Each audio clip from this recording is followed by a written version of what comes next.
Geldi. Geldi abi. Selamünaleyküm. Selam abi. Merhaba. Günaydın arkadaşlar. Günaydın. Başkanım hoş geldiniz.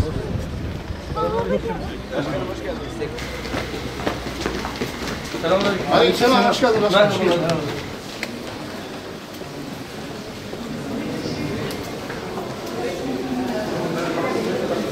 Selamünaleyküm. Merhaba. Merhaba, hoş geldiniz. Hoş bulduk. Selamünaleyküm. Merhaba.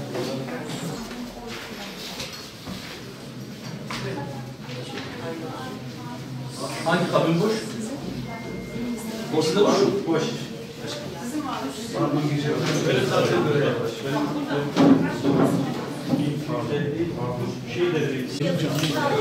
Canlı yayın önünü açın.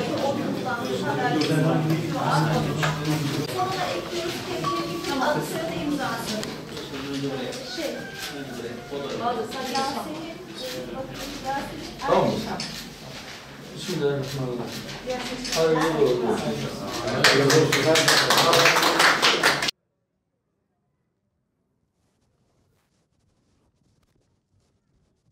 Memleketimize, milletimize hayırlı olsun. İnşallah bu seçim kazasız belasız bir şekilde sonuçlanır. Vatandaşımızın iradesi, milletimizin iradesi sağlıklı bir şekilde sandığa yansır ve sandığa yansıdığı şekliyle olduğu gibi sandıktan çıkar diye temenni ediyorum. Malumlarınız olduğu üzere biraz gergin bir seçim süreci geçirdik. Özellikle kullanılan dilden çok şikayet ettik. Çok sert bir üslup vardı.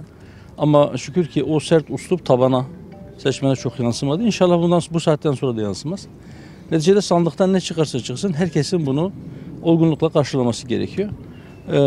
Sonuçlar itibariyle inşallah milletimizin refahına, huzuruna, birliğine, ülkemizin inşallah tam bağımsızlığına giden bir yol için en hayırlı sonuç neyse o sandıktan çıkacaktır. İlginiz için hepinize teşekkür ediyorum. Tekrar hayırlı ve uğurlu olsun. Biz teşekkür ederiz. Sağ olun.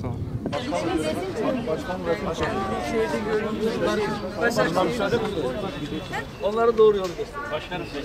Güzel. Gençler.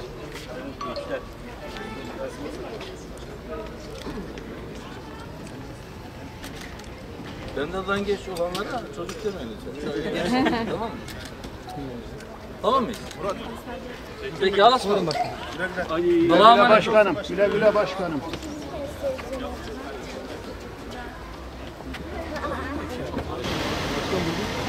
Uğurlar olsun başkanım, uğurlar olsun.